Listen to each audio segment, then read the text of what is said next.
Sheila Rogers and Shelley Ambrose are in town to support a Walrus event. Actually, you're part of the Walrus event. It's an invitation-only event, and you've had some across the country dealing with mental health, mental illness, the stigma around it, but it's specifically about kids. Yes, it is. When you say kids, what Children age? and youth. So everybody not an adult, under 21. So you've had these conversations in Toronto and across the country. We are. What's come forth, or you're in the yes, process? we're in the process. Well, at our conversation in Toronto, because the people in the room are all, and I don't really like this word, but it's used stakeholders. They're either in the mental health community or they're affected by it in some way, or they're people from RBC that are supporting these conversations. And the speakers are also the same, mental health has affected them in some way. In Toronto, we had a woman whose child was diagnosed as bipolar, and she went public with this, and she wanted the school to know and the teachers to know. But what really ended up happening is that this child became very stigmatized. She ended up being the only kid not invited to the birthday party. It just made life worse and worse for her till she didn't want to go to school anymore. And then the mom, she actually had two children who were different diagnoses. The mom, single mom, had to quit her job to look after the kids because the kid wouldn't go to school because she's running around trying to get help, and then she lost her job. I mean, it was just this unbelievable domino effect. Yes. That the other parents were acting like if they had this child over, they had a crazy person.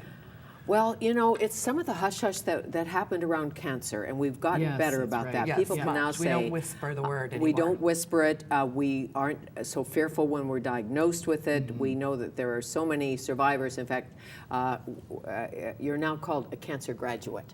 So even the language around it is better. How are we going to change it? Or not you and I, but we as a society are going to change it by talking about it. Like this, like the RBC dialogue that is taking place. I think that's really important. If we don't talk about it, we're really going to be, we're just going to be messed up. The only way we're going to change the system and make sure that children and youth get any kind of access to care is to get this going. I mean, we're in the middle of an election campaign here. And this issue, these things need resources. This issue has not surfaced during the election campaign. I have a very good friend who's written a number of, an open letter to each of the leaders, and the responses have just been, health is a provincial matter. It's not. It is not. This permeates. Mental health issues cost business. I mean, when you've got Mr. Harper saying it's the economy, stupid, mental health issues cost business more than other illnesses put together. Think of the tax dollars that went to Sheila when she was having a strep throat. But I mean, just all of the missed hours, all of the and when you're talking about children and youth, you're talking about the future. I mean, this is the place to invest. Now, having said that, we do have the Mental Health Commission of Canada, and this is our first best step. It's a great thing. They're 3.5 years into their 5-year mandate. They will make recommendations, and hopefully they will all be acted upon. Hopefully. Each year, 7 million of us, is this stat right? 7 million of us experience mental illness. By that stat, does it mean because there's some in our family or because we have it? Well, I think that what they say is that you're affected by it. So it's 1 in 4 Canadians. Yeah. 1 in 4 Canadians are affected by a mental health issue. That either means me or my friend, or my mother or my sister or my child. Yes, and that's a lot. That's a big number. It filters down. If you're a child and your mother's depressed, what kind of in bed most of the time. If you're a mother and your child's depressed, and you probably don't want the neighbors to know, or you're not sure it is depression. Yes, that's what right. if a teacher told you in the parent conference, I think your child is a little off. Or but can you see the reaction of a parent? There's depression. There's bipolar, there's schizophrenia, there's eating post-traumatic disorders, stress disorders, eating disorders, post-traumatic stress, there's addiction issues. Mental health and addiction go hand in hand. Huge addiction issues. For sure. I mean, it's a full range of... Exactly. What is and is not a mental illness is a good question. Yes. I know you're there not are also- doctors, no, but they it certainly is a aren't. good question. There are It's also a great question. psychosomatic physical Yeah. issues, as in, like Sheila's saying, she literally lost her voice. Yeah, it is So, interesting. I mean, there's a holistic approach to this. Sometimes it manifests itself physically Yeah. as well. I have So- a broadcaster friend who went through exactly the same thing, a male friend.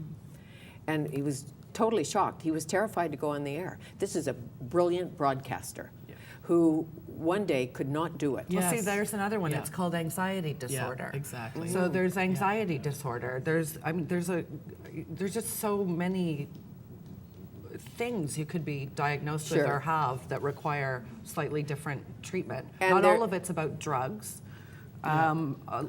Right, it's a holistic approach Yes. to mental And illness that that's will why finally solve that's some why of when the we issues. say there's no system, there's somebody over here dealing with your head and somebody over here dealing with your liver and Well, somebody. and most doctors receive only 6 weeks of training for mental health, most GPs. I mean, Yes. think about So the what stems frontline from people the head. aren't- Yeah, aren't Aren't are only necessarily in the modestly game. prepared. Yeah. No, it's true. I understand that, and Yeah. and you're saying, and how. I have a friend who's bipolar too, and she doesn't know even how to describe it to me, who's never had the issue. yeah. You know, I said, well, what does this feel like to Yes. you? And she said, it's the darkest dark. You don't want to be here. You're so, and you know, you sob, you stay in your room for Weeks. weeks, Yeah. and nothing matters. As you said, a very good Flatline. description, flatline. Yeah, this I'm isn't about flatlined. being blue. I Yeah. mean, everybody has a day where Yeah. they're blue, it's raining, and I'm not feeling, so Sure. perky. Right. That's no, not and what people this will say is. to you, well, Yeah. get happy or get Yeah, over it. Get Pull up over your it. socks Yeah, and you're go being out. self-indulgent. Yeah, You they're can't all even put those your things. socks on. I think that Yeah. the first thing that parents, teachers, families can do is just to listen. It's hard.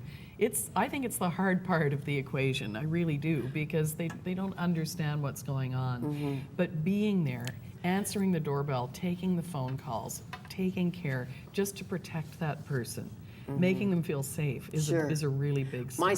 My friend said to me, I have a mad box in my head. You don't have that. Yeah. But I have it. And here's what it says to me all the time. Having come out with your depression, does it feel better? Well, I feel better inside, yes, and I think that's the people that I've met through coming out have been absolutely wonderful people. It wasn't easy to come out at the CBC, and that's a whole other interview probably. But I think the CBC has smartened up. This was 8 years ago, and I have a little talk that I give called "When Someone Returns to Work After Dealing with a Mental Illness, Throw a Party, Have a Cake." Because usually what happens is, oh, I don't want what you have, as if it's contagious. Sure. And what you really need is to be welcomed Okay, back. and people don't know how to ask you how you are. That's right. If you've been off because you're Absolutely. depressed or have had Yeah. a nervous breakdown, they know Yeah. how to ask you how you are if you break your leg. Yes, Yes. exactly. I thank you. Thank you. Nice to see you. Fanny. Great I'll to see you. See you at tea. Yes, you will. Oh, yes, can't wait. Thank I'll you. be Kate Wear your Middleton. fascinator. I will. You can Sheila borrow Rogers and Shelley Ambrose.